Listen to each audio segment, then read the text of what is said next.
Let me take you through my thoughts tonight. God makes man significant.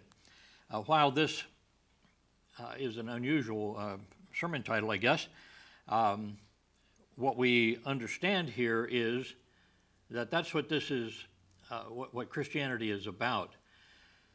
John 3:16, for God so loved the world. Remember, I've told you before, the word so here is the word in this manner, not so much.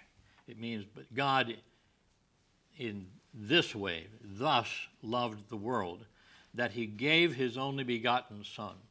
This actually describes the love of God, the work of God, loving us in the prospect of creation, before man was created, so that seeing that man would choose sin, he then made the plan of salvation. And that plan included giving his Son, his only begotten Son, his beloved Son. Then, as man fell, and the children were born, and death passed upon all men, came into being the second part, that whosoever believeth in him should not perish, but have everlasting life. Now, what I want to focus on is that God has left it open to whosoever. That's what this word means. The whole concept that man has everything determined for him, God, fate, whatever you want to call it, is a mistake, and there are disastrous results. Let's look at this then. Let's look at the Bible and determinism. The world's drift into determinism, there's a basis of claiming determinism. Today, and this was sort of the process that, Christianity's so bad because it blames people for the things they do. Well, yeah. You do wrong, you take that blame. But today, nobody blames anybody for anything they do or what they have become. God gave each of us a conscience, and so this actually argues against determinism. It is the sense of right and wrong as God's law of morality defines it.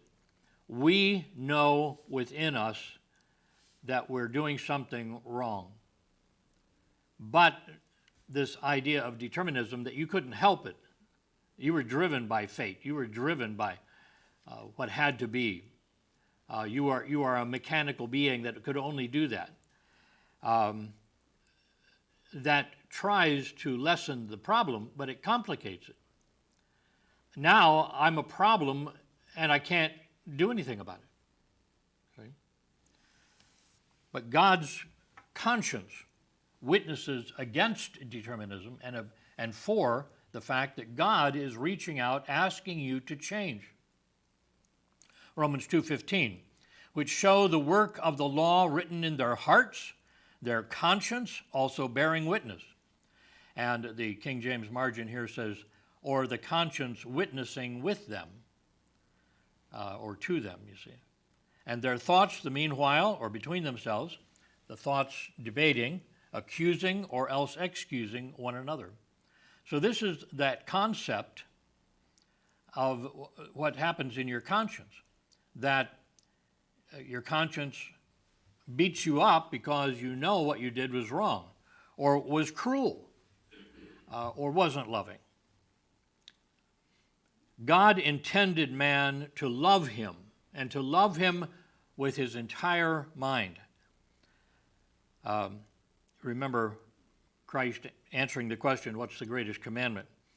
Mark 12:30, and thou shalt love the Lord thy God with all thy heart, and with all thy soul, and with all thy mind, and with all thy strength. With everything that you have within you.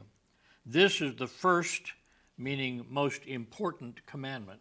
First not as the first one ever given, just that which ranks at the top.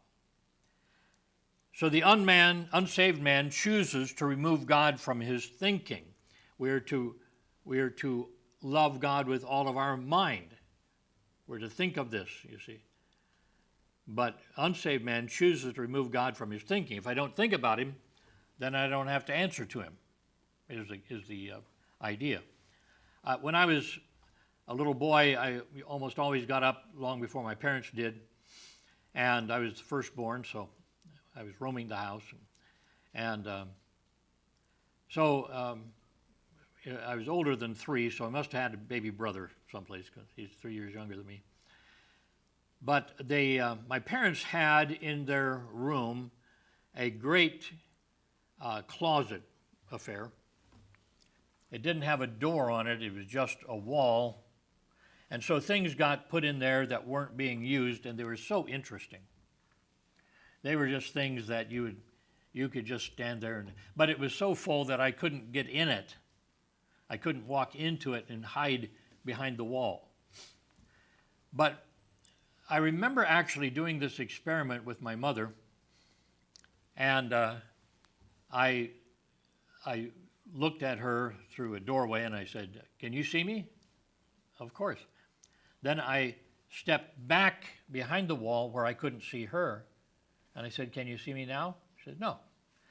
So I had it worked out. So the next morning, I came in and I sneaked in. They were laying in bed. Sneaked in. I got up there, but I couldn't get the wall past me, so I put my hand up like this. And now I couldn't see her. So I'm playing with this. And so my mom asked me something, "What are you doing there?" So I didn't answer because I knew she couldn't see me. But it didn't work. And this is what the unsaved man does. If I don't think about him, if I don't see him, then he can't see me. Doesn't work. Psalm 10:4. The wicked, through the pride of his countenance, a proud face, will not seek after God. God is not in all his thoughts. And again, you could translate it in a different way. All of his thoughts are, there is no God. See? No parent if I can't see her or them. She was psychic or something. I don't know how that worked. Isaiah, during a time of God's punishment, pronounced God's judgment on his nation because of that choice. Listen to Isaiah 17:10. Because, he says to his people, because thou hast forgotten the God of thy salvation, and hast not been mindful of the rock of thy strength, therefore shalt thou plant pleasant plants, and shall set it with strange slips. And the meaning there is that you'll be doing your planting and gardening in a foreign land. The Apostle Paul revealed God's judgment of mankind came as a result of that choice to not think about God. Romans 1:28, and even as they did not like to retain or to acknowledge God in their knowledge, God gave them over to a reprobate mind. A man said recently that a reprobate mind is one that's beyond hope. But that's not the meaning. It just means a mind void or empty of judgment, a mind that has been so corrupted by sin that it can't make good choices, or a proper choice of good or evil. And turned them over to a reprobate mind to do those things which are not convenient, that are not good for them, because sin hurts you and others. So as they seek to explain man's wrong behavior without using the idea of sin or anything that people could be blamed for, they assume that man would never choose to do himself harm. But they do. There are people that with trouble, with conscience trouble, with existence problems, that I don't make any difference. They will cut themselves. They will hurt themselves. They will burn themselves. And I was just talking to a fellow who said, how do you love the homosexual and still explain to them that this is wrong? God shows it to be wrong. And I said, it's like talking to somebody who cuts themselves or burns themselves. And out of love for them, you say, please don't go into this which is harmful to you and to others. But they seek to explain it by saying man will never choose to do himself harm. But what if he's convinced that what he's doing doesn't necessarily harm him, that there is something he can wear, something he can do, something that will correct it. He can drink the poison, but as long as he takes the pill, it's okay. Let me parade before you the champions of determinism. One that perhaps you've heard of, Donatien Alphonse Francois. You don't know him by the name, but he was the Marquis de Sade,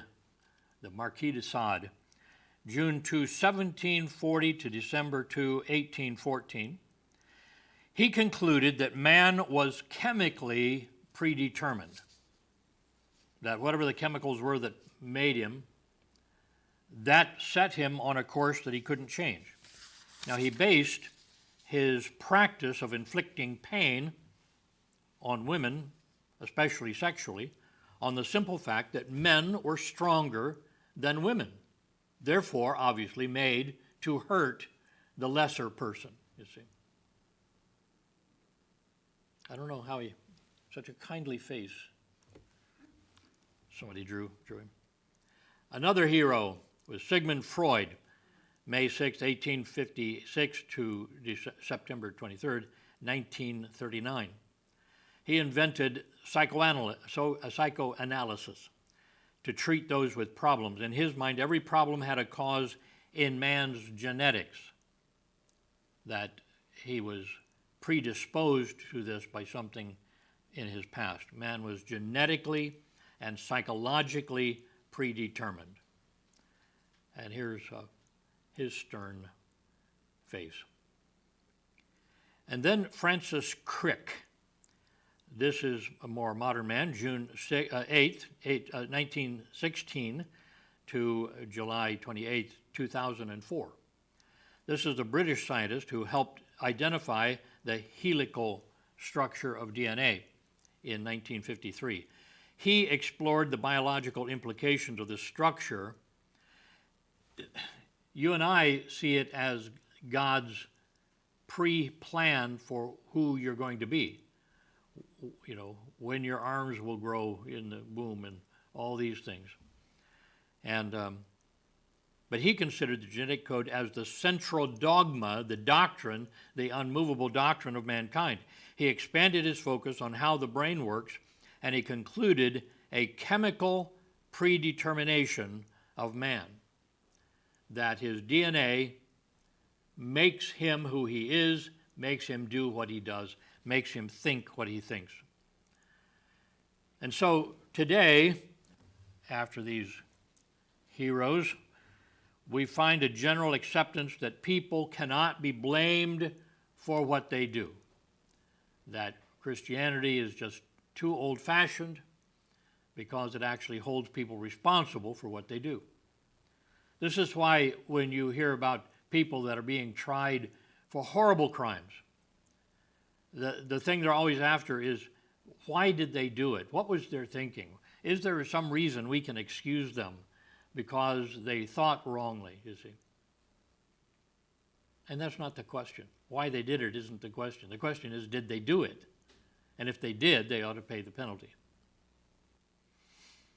Richard Benjamin Speck killed 8 student nurses in their South Deering, Chicago residence the nights of July 13 and 14th. Stayed there killing them. This is in 1966. I remember the stories. His psychologist wrote a book saying that Speck was no more able to keep from killing those women than anyone could keep from sneezing. Just determined, and he had no choice. We find that there's also a theological drift into determinism. Now, I understand that my friends who accept the Calvinistic theories of God's relationship to man claim they do not believe in determinism, but it's hard to distinguish. They have divided their thinking into supposing they can claim that God causes everything, that God makes you do everything, and yet they can reject determinism. I've mentioned before that there's a little book by J.I. Packer called Sovereignty and the Responsibility of Man. By sovereignty, that's a code word for the Calvinists use to mean that God does everything. God makes everything happen. A speck of dust falls. God is doing that. So man choosing to do right, man choosing to do wrong, that's all of God. And at the end, he said, we know both are true, but we can't understand how they're related. It's just a thing beyond our ability to understand. Well, yes, because you're claiming that man still is responsible when God is the one doing it all. And he's right. It doesn't make sense. Let me just take a moment here to say that historically, Baptists, in their roots, were never Calvinists, because Baptist thought and practice existed before the Reformation. And Calvinism, of course, came after the Reformation. Their understanding of God's relationship to man claimed that man had the ability to, Baptist, that man had the ability to choose for or against God's will. This is why they were evangelistic. This is why they were pleading with people. This is why they were explaining this situation to people, urging them to do what was right for them. Baptists were often persecuted, even to death, by the ruling Reformed churches who claimed land and rule, and if you lived in their area, you could die for resisting their authority. So, notwithstanding the claims against determinism, Calvinists have been known to say that babies no more than a span long were in hell by God's choice. Isn't that a picture of the God you serve? They were resistant to initial missionary attempts because they claimed God could save the lost without any help from us, because God is doing it all. So this is not helping this deterministic concept that man has. Determinism means I'm being pushed, I am not walking. I am not making choices here. I'm following the rule. Que sera, sera. Whatever will be, will be. The future is not ours to see. Que sera, sera. But let's go to the Bible and look at choice. Let's go back to the Bible and look at choice. God's requirements for man. At the heart of this matter is the nature of God and the nature of his choice for man. God is love. This is an amazing doctrine, because it's not just saying that he's characterized by love, it says that he is love. This is big. God says he is holy, but it doesn't say that he is holiness, if you catch the difference.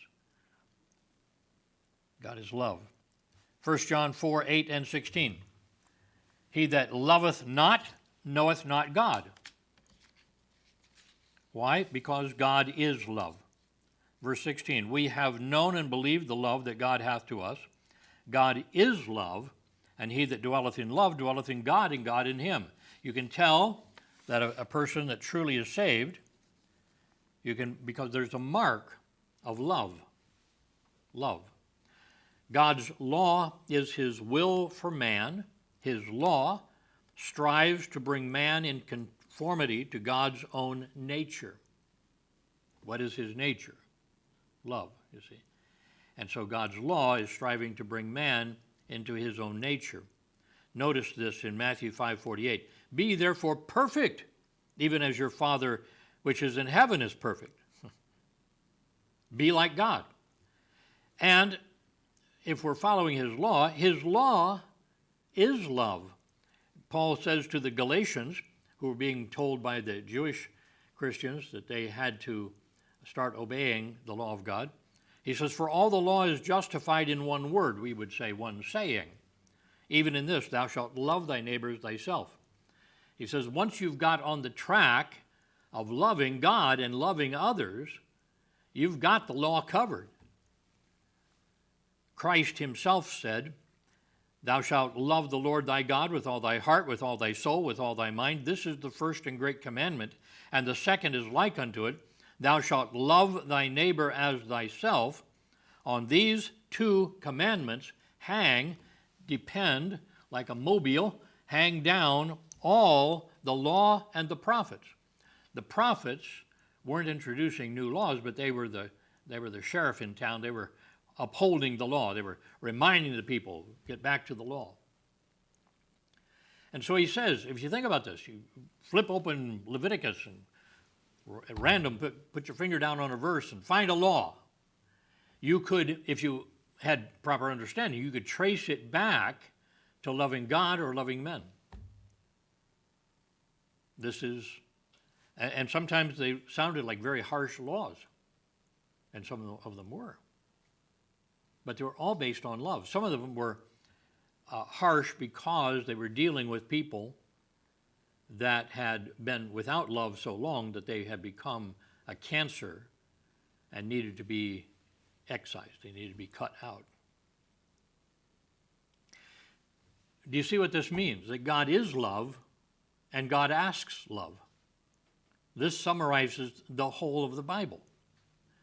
God is love, and God, what does he want with us? He wants love.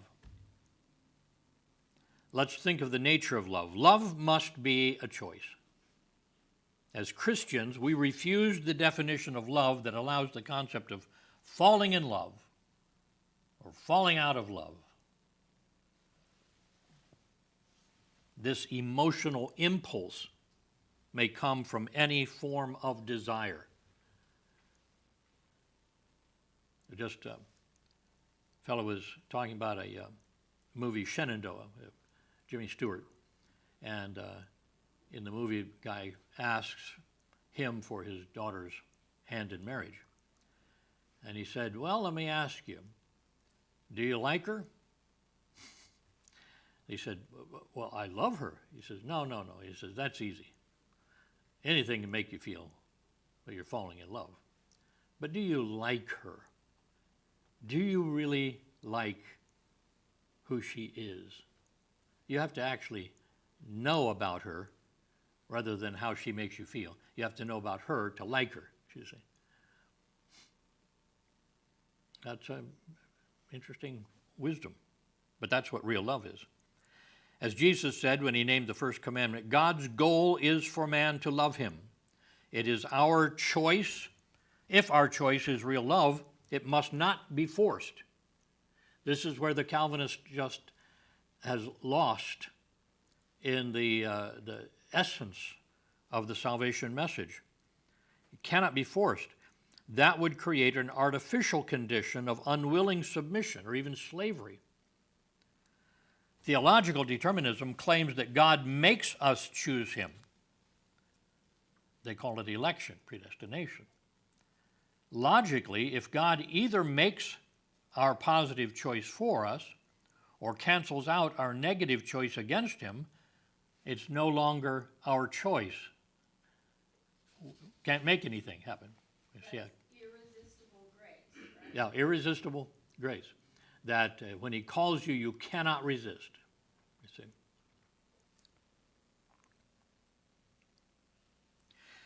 Throughout the Bible, 17 verses urge us to love the Lord your God. And let's look then, God's commands of salvation. Think of this. If God's going to do it, what sense does it make for him to command us to choose? You see? So let's look at some verses. Matthew 10:32. Whosoever therefore shall confess me before men, him will I confess also before my Father which is in heaven. Who's making the choice here? Matthew 16:24. Then said Jesus unto his disciples, if any man will, and this is the word meaning, if any man will desire to come after me, let him deny himself, take up his cross, and follow me. Who's making the choice? Mark 8:34. When he had called the people unto him with his disciples also, he said unto them, whosoever will come after me, let him deny himself, take up his cross, and follow me. Luke 7:23. Blessed is he whosoever shall not be offended in me. The choice to be offended in him. Luke 12:8. Also I say unto you, whosoever shall confess me before men, him shall the Son of Man also confess before the angels of God. Confess, this is my brother, this is my family. John 3:15 and 16. We were looking at verse 16 alone earlier. He says that whosoever believeth in him, whosoever, should not perish, but have eternal life. For God so loved the world that he gave his only begotten Son, that whosoever believeth in him should not perish, but have everlasting life. John 4:14. But whosoever drinketh of the water that I shall give him shall never thirst. He hands over the water cup, but you have to desire to drink, you see. But the water that I shall give him shall be in him a well of water springing up into everlasting life, an artesian well. Everlasting life. Unending life. John 5:40. And ye will, he's talking about the rejectors, you desire not, and you desire not come to me that you might have life. He says, you have decided not to come to me to gain the benefit of life, life eternal. John 11:26. And whosoever liveth and believeth in me shall never die. Believest thou this? John 12:46. I am come a light into the world, that whosoever believeth on me should not abide in darkness. Acts 2:21. It shall come to pass that whosoever shall call on the name of the Lord shall be saved. Who? People just walking down the street, elect of God, boom, they got saved. No. Whosoever shall call. Whoever shall call. Look at Acts 10:43. To him give all the prophets witness that through his name, through Christ's name, whosoever believeth in him shall receive remission of sins. Great passage in Romans 10, verses 11 and 13, part of my Romans Road plan to salvation. For the scripture saith, whosoever believeth on him shall not be ashamed, for whosoever shall call upon the name of the Lord shall be saved. 1 John 4:15. Whosoever shall confess that Jesus is the Son of God, God dwelleth in him, and he in God. 1 John 5:1. Whosoever believeth that Jesus is the Christ is born, or has been born, of God. And everyone that loveth him, love is a choice, that begat, loveth him also that is begotten of him. So if you love the Father, you will love the Son. There are those who claim that they love God the Father, but reject Christ. He says that's not true love. And Revelation 22:17, the Spirit and the bride say, come, beckoning people. And let him that heareth say, come. And let him that is athirst come. A lady came to me and said, why does it say him that is an atheist? Why does it say? No, it's athirst. You got the wrong word. But he ends up with this wonderful phrase, and whosoever will, whosoever desires, let him take of the water of life freely.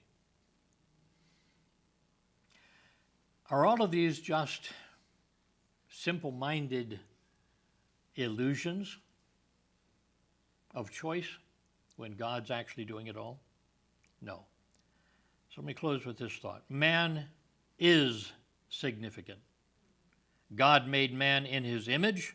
He did not create animals in his image. You know the passage, Genesis 1. Let's look at some verses. And God said, let the waters bring forth abundantly the moving creature that hath life, and fowl that may fly above the earth in the open firmament of heaven.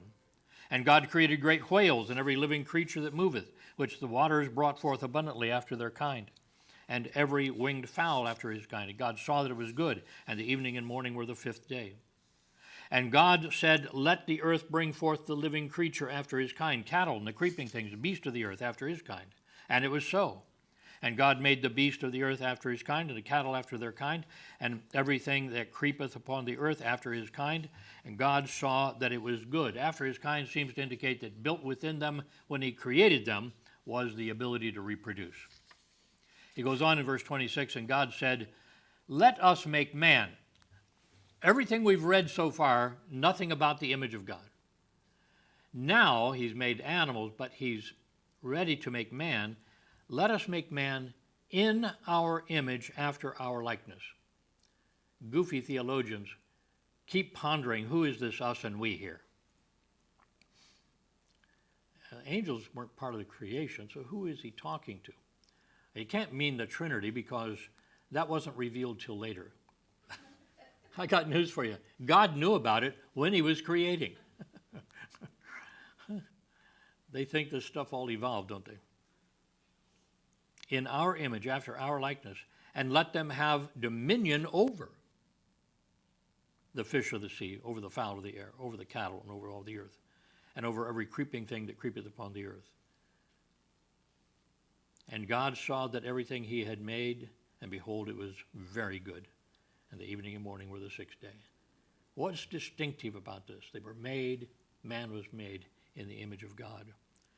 So God did not create the animals. He also did not create the angels in his image. I want you to notice some verses.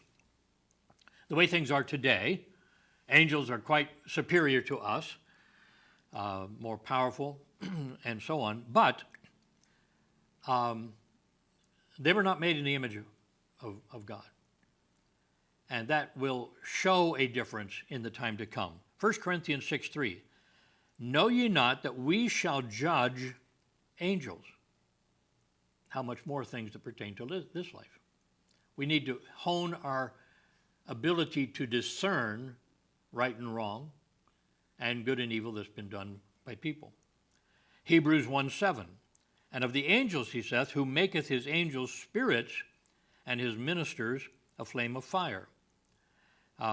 Here, that's him making the angels, making them spirit, making them like a flame of fire, but nothing about the image of God. Hebrews 1:13 and 14. But to which of the angels said he at any time, sit on my right hand till I make thine enemies thy footstool? Are they not all ministering spirits? These are serving spirits. Went forth to minister for them that will be heirs of salvation. That's us. The angels are here to help serve us, to serve us with God's message. Angel means messenger. So, man is not an animal with high intelligence. He is not an intelligent machine. And God holds man responsible for his decisions. To say that man is significant, man makes a difference, has at least this downside, and you're responsible for what decisions you make. God is not held responsible. Are people deceived about this? Yeah, and God knew that. Galatians 6:7, be not deceived. Be not deceived. God is not mocked. For whatsoever man soweth, that shall he also reap. I don't know why those thorn trees grew up in my cornfield, because you planted them. What you sow is what you reap. And this is man's choice. He's talking about sin here. Sin. Sin is a choice. All right. Bring up some comments.